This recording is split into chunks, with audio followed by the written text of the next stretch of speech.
Hello everyone, here I am explaining the chapter air.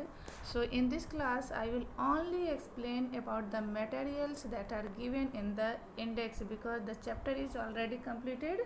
Only the some materials are remained to complete. So let's begin the class. So here in this index you can see that here it is given about that the carbon dioxide.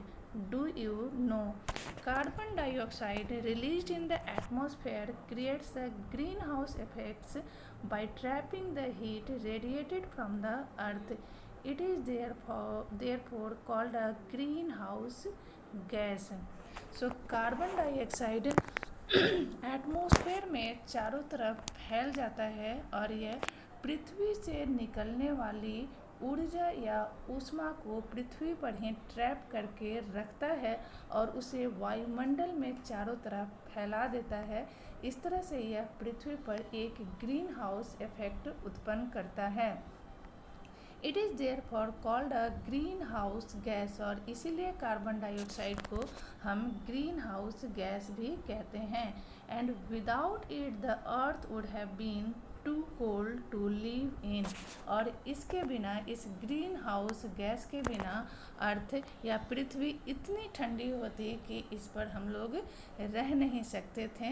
That means it was about to impossible to live in earth without the green house gas. तो बिना green house gas के पृथ्वी पर रहना असंभव सा होता। However, when its level in the atmosphere increases due to factory smoke of car fumes, the heat retained increases the temperature of the earth. यद्यपि carbon dioxide का यह लेवल एटमॉस्फेयर में हमारे वायुमंडल में बहुत तेज़ी से बढ़ रहा है, जिसका कारण कार और फैक्ट्रियों से निकलने वाले धुएं हैं जो एटमॉस्फेयर में गर्मी को बहुत तेज़ी से बढ़ा रहे हैं और एटमॉस्फेयर के तापमान को बहुत तेज़ी से बढ़ा रहे हैं। This is called the global warming.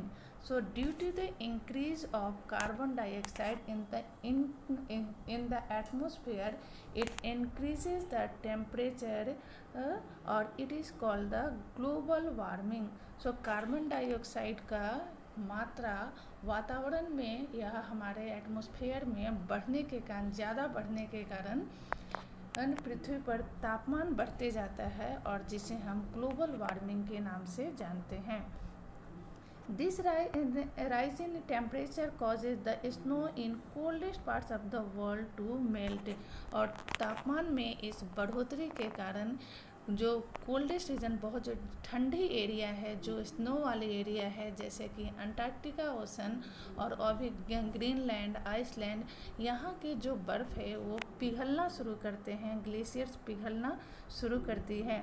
As a result the sea level rises causing floods in the coastal area और इसके मेल्टिंग के कारण जो समुद्र का पानी या समुद्र का लेवल बहुत बढ़ने लगता है और आए दिन कोस्टल एरियाज़ में फ्लड या बाढ़ देखने को मिल सकते हैं।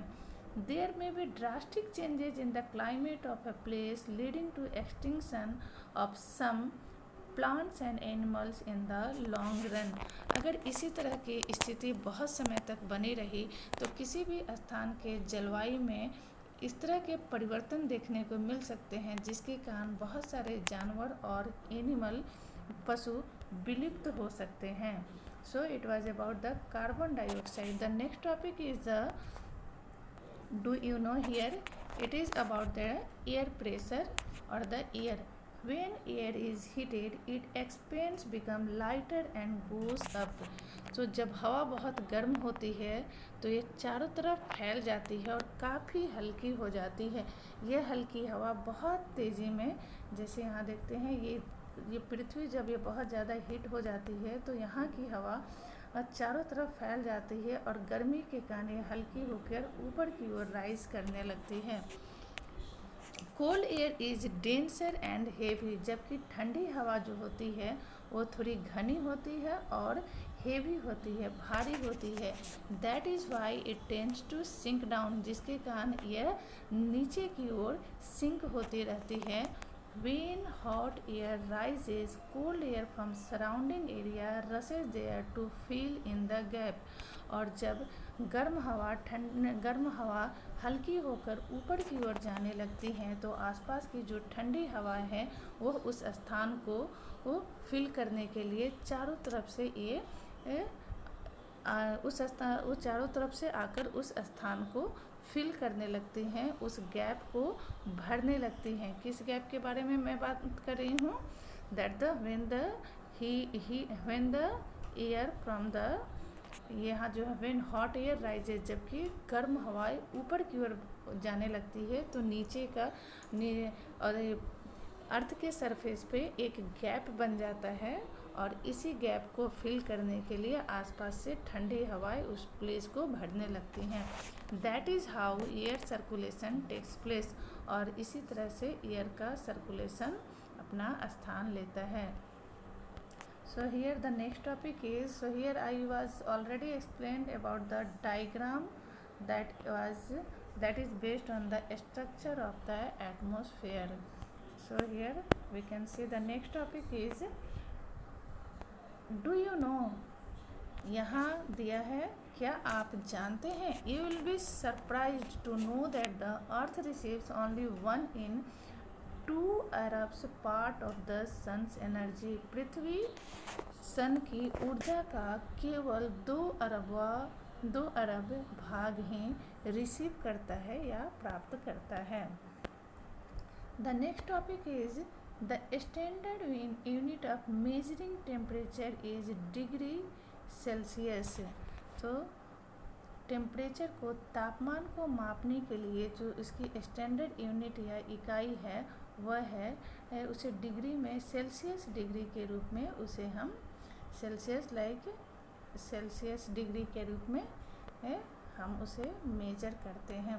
It was invented by Anders Celsius, और ये इसका तापमान को मापने के लिए मेजरिंग यूनिट इन्वेंट किया गया था एंडर्स सेल्सियस द्वारा, और इन्हीं के नाम पर यह सेल्सियस रखा हुआ है। On the Celsius scale the water freezes at 0 degree centigrade. इस सेल्सियस स्केल पर वाटर जमती है 0 डिग्री सेंटीग्रेड पर और बॉयल होती है 100 डिग्री सेंटीग्रेड पे। यहाँ हम देखते हैं, on the moon there is no air and hence no air pressure. चंद्रमा पर किसी भी तरह का वायु नहीं है और इसीलिए वहाँ एयर प्रेशर या वायु दाब नहीं है। Astronauts have to wear special protective space units filled with air when they go to the moon.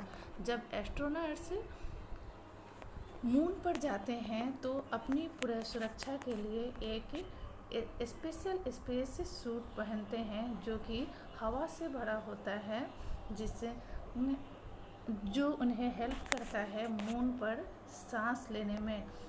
If they did not wear these space suits, the counter pressure exerted by the body of the astronauts would make the blood vessels burst। अगर वो इस तरह का space suit नहीं पहनेंगे तो एक विपरीत उनके शरीर पर बल लगेगा जिससे कि उनका ब्लड वेसल्स जो हुए वो बर्स्ट कर जाएंगे and the astronauts would bleed, और उनके शरीर से ब्लड निकलने लगेगा एंड दे बिकम डेड, और वो मर सकते हैं। The next is the, do you know, क्या आप जानते हैं? A wind is named after the direction from which it blows. Wind का नाम उसी डायरेक्शन पे पड़ता है जिस डायरेक्शन से वह बहती है। Like easterlies and westerlies, we read before. Easterlies और वेस्टरलाइज के बारे में हमने पढ़ा था। Westerlies, the wind blowing from the west is called the westerly. पश्चिम से आने वाली हवा को वेस्टरलाइज या वेस्टर्ली विंड कहते हैं, और इसी तरह से दक्षिण पूरब की ओर से आने वाली the wind blow from the east is called the easterly. तो पूरब से आने वाली हवा को ईस्टर्ली कहते हैं। So this diagram is still remain to be explained. Here we can see that in the last class I explained about that when we rises up from equator to the poles, the sun heat from equator to the poles areas get the minimum sun rays. ये पोल area जो है ये बहुत ही कम sun rays पड़ता है और that's why these areas get the maximum heat. So here we can see that यहाँ low temperature का एरिया बनता है, लो टेम्परेचर, क्योंकि यहाँ हवाएं गर्म चलती हैं और ये ऊपर की ओर जाती हैं.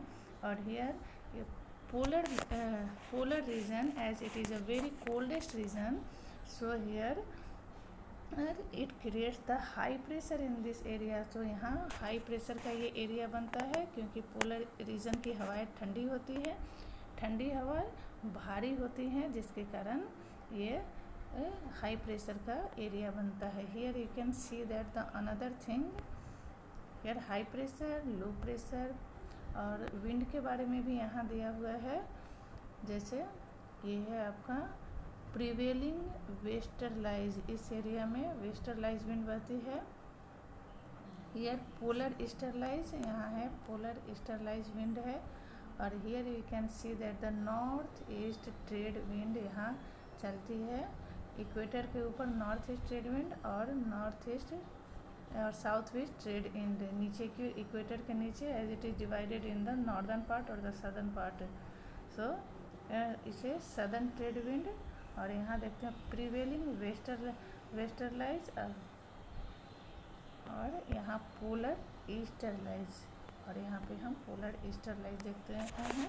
So this diagram explain about the high pressure, low pressure and about the wind, easterlies, westerlies and the